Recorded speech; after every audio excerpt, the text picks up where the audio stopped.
This is a question for leaders, and answer honestly. Have you ever felt a little hurt when someone from your team resigned? Not just surprised, but personally affected. Maybe even a little betrayed. Because they worked with you for years, you supported them, you trusted them, and one day they chose to leave.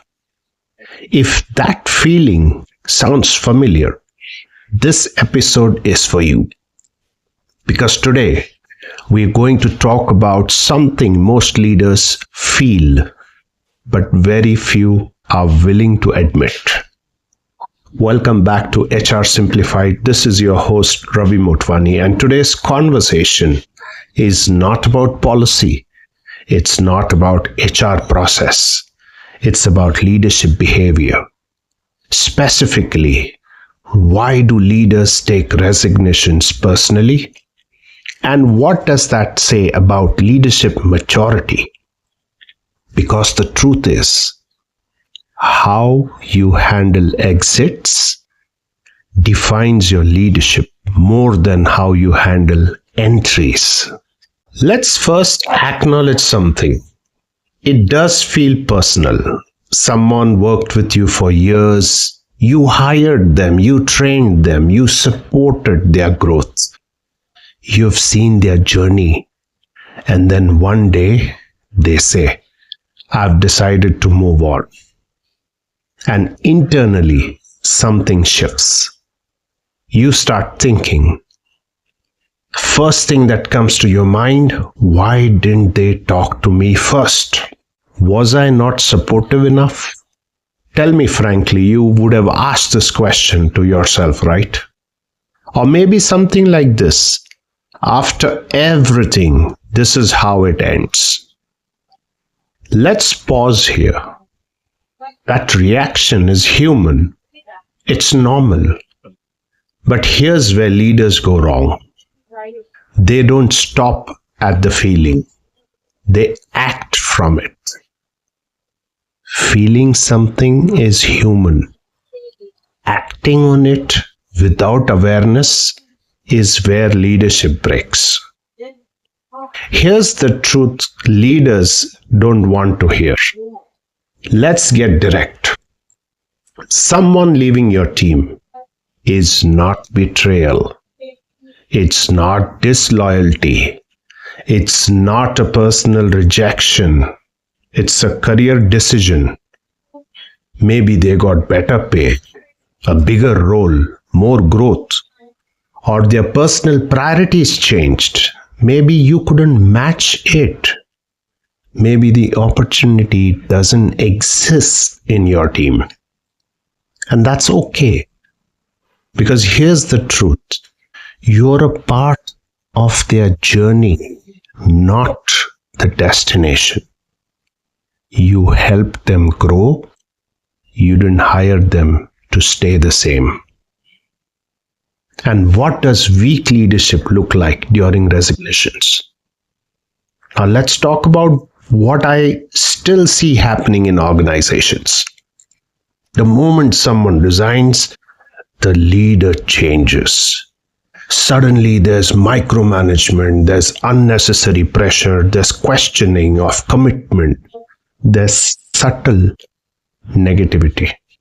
Almost like, oh, you're leaving. Now let me show you your place. Let's call this out clearly. This is not leadership. This is insecurity. Because strong leaders don't react to exits, they understand them. Exactly. The moment someone resigns, your leadership is being tested in real time. Here's a mindset shift many leaders need. You don't own people. No one belongs to you. People don't work for you. They work for their growth, they work for their families, they work for their ambitions, just like you do.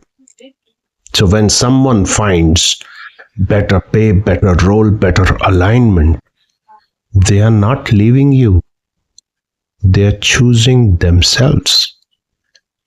If you had the same opportunity, would you stay or would you grow? What great leaders do differently? Now let's talk about what strong leaders do. Here are 4 things they do when someone resigns. They stay composed. No emotional reaction, no ego. They seek understanding. What influenced your decision? They support the transition, which means that they ensure a smooth exit. And they maintain dignity. No blame, no pressure, because they know something very important. Exits are not endings, they are relationship checkpoints. People may leave your team, but they don't have to leave your respect. And if you want to know the long-term game, let's zoom out a bit. The world is small. People come back as clients, as stakeholders, as leaders. And when they do, they remember how you treated them when they left, not when they joined. The way people exit your team is your leadership legacy in motion. So the next time someone resigns, pause. Ask yourself, am I reacting as a person or responding as a leader? Because leadership is not tested when things are going well. It is tested when someone leaves, when expectations break and emotions rise. Let them go with dignity. Turn exits into bridges, not battles. Because the best leaders are not the ones people stay with forever. They are the ones people remember even after they leave. If this resonated with you, share it with a leader who needs to hear this. This is HR Simplified, and I'll see you in the next episode.